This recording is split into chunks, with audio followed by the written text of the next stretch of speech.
Oi pessoal, tudo bem? Aqui é o professor Júlio. Espero que vocês estejam se cuidando, lavando a mão com água e sabão, fazendo uso do álcool em gel. Bom, nossas aulas por enquanto vão ser dessa forma, aqui por videoaulas, mas em breve a gente vai estar aí junto de novo. Hoje nós vamos falar do capítulo 3, Reações Químicas e Radiações, lá na página 68 do livro. Eu vou fazer o uso dessas folhinhas para poder ajudar na explicação, tá bom? Vamos lá. Quando eu falo de reação química, eu tenho que entender que existem dois tipos de transformações: as transformações físicas e as transformações químicas, tá bom? As físicas, sempre quando eu gerar uma reação, uma transformação, sempre vai ter a mesma substância. Na reação química, na transformação química, haverá a formação de uma nova substância. Como que isso vai acontecer? Para isso acontecer, vamos entender duas coisas. O que é um fenômeno físico? Um fenômeno físico é quando eu não vou formar uma nova substância. Eu vou ter a substância, ela vai se transformar e vai ser constituída daquela mesma substância. Ela não vai se transformar em uma coisa nova, vai ser constituída do mesmo material. Não altera a constituição. Olha o exemplo aqui. Eu tenho um copo com cubos de gelo, água no estado sólido. Essa outra aqui, ele passou por uma transformação, derreteu o gelo, transformação física, ficou em estado líquido. Mas ambos têm a mesma constituição da substância, que é o que? H2O. São formados de água. Só houve a transformação física. Outros exemplos que também podem ser de fenômeno físico. Papel picado. Se eu pegar um papel, cortar esse papel, ele continuará sendo papel. Quebra de vidro, um copo de vidro. Partir um copo de vidro que caiu no chão, derrubou. Vai quebrar o vidro em pedacinhos. Caco de vidro continuará sendo vidro. Fenômeno químico, ao contrário do físico, haverá a formação de uma nova substância. Ela se transformará, altera a constituição do que ele será feito. Exemplo, eu tenho a madeira aqui. Queimei a madeira, houve a combustão, ela se transformará em carvão, deixará de ser madeira, outra constituição. Então, quando eu altero a constituição, é chamado de fenômeno físico. Fenômeno químico, desculpa aí, tá bom? Fenômeno químico.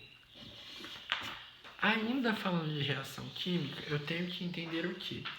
Numa reação química, eu tenho a composição de dois elementos, que são reagentes e produtos. Os reagentes são aqueles que vão sofrer a transformação. E o produto é a substância que vai ser formada, substância que se formou. Então, reagentes, eles interagem entre eles e formam um produto. Um exemplo aqui, ó, gás oxigênio com gás hidrogênio. Eles vão interagir entre eles, vão formar vapor de água. Outra coisa, o ácido clorídrico e zinco reagindo entre eles, ó, ácido clorídrico formado por hidrogênio e cloro. O zinco, eles vão interagir entre eles e vão formar uma nova substância aqui, tá bom? Essa é uma equação química que a gente vai falar mais adiante. Chegamos na equação química, reações químicas e balanceamento. Vamos começar pela representação química, a equação. Uma equação química é a forma que eu vou mostrar o que acontece na reação química aí que a gente falou. Um exemplo aqui, ó, magnésio mais oxigênio vai gerar o que? Óxido de magnésio. Então, o magnésio e o oxigênio são os reagentes da reação química. Aí sofreu a reação química aqui, ó, representado pela seta, vai gerar um produto que é o óxido de magnésio. Como que eu represento isso na equação química? Eu vou representar da seguinte maneira. O magnésio e o oxigênio são os nomes ou fórmulas da substância. Eu posso colocar magnésio ou simplesmente Mg, o oxigênio O, tá? Aí, esse entre parênteses vai vir S, AQ, L ou G é o estado físico que o elemento se encontra. Pode ser sólido, líquido, gasoso ou aquoso. Aquoso é quando ele está em meio líquido, tá bom? Então, isso é uma reação química representada por uma equação, tá? Deixa eu ver mais adiante. Dentro dessas equações químicas, eu tenho as leis de reações químicas. O que são essas leis? Eu tenho duas leis, a lei de Lavoisier e a lei de Proust. A lei de Lavoisier é lá do século XVIII. Ela é considerada a lei da conservação da massa. Vamos ver por quê.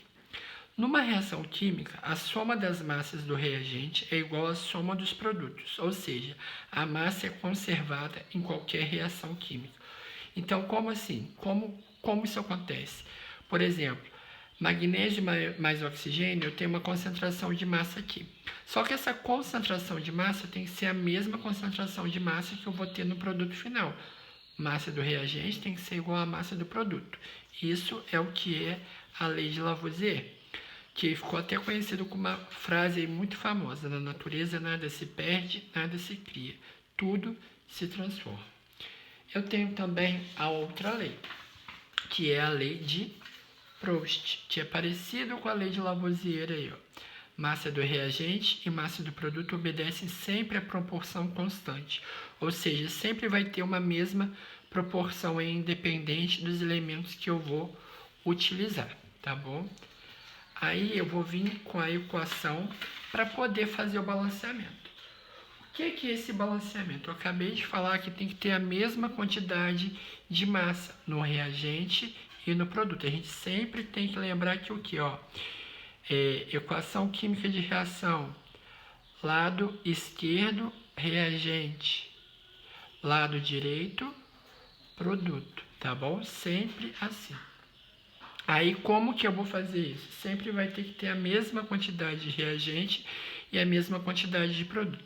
Olha o exemplo aqui: cálcio, carbono e oxigênio.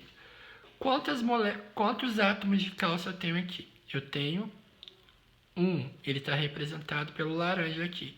Quantos átomos de carbono eu tenho aqui? 1. Quantos de oxigênio eu tenho aqui? 3, está representado aqui. Do outro lado, quantos de cálcio? 1. Quantos de oxigênio? 1 aqui, mais 2 aqui. Então, eu tenho 3. Está igualzinho? Está igualzinho. Quantos de carbono? 1 aqui. Mesma coisa, ó. 1 aqui, 1 aqui. 3 desse lado, 1, 2, 3 desse lado. Vermelhinho representando o carbono, 1, 1. Tá balanceado? Tá balanceado. Agora vamos do outro lado aqui, olha. Da molécula de água aqui. Quantos de hidrogênio eu tenho? 2, representado pelo azul claro. Quantos de oxigênio? 1. Desse outro lado está balanceado? Obviamente que não, porque olha o oxigênio aqui, ó, 2. Aqui eu tenho 2? Não tenho. Então, essa fórmula não está balanceada. Vamos ver agora como que a gente vai fazer o balanceamento aí.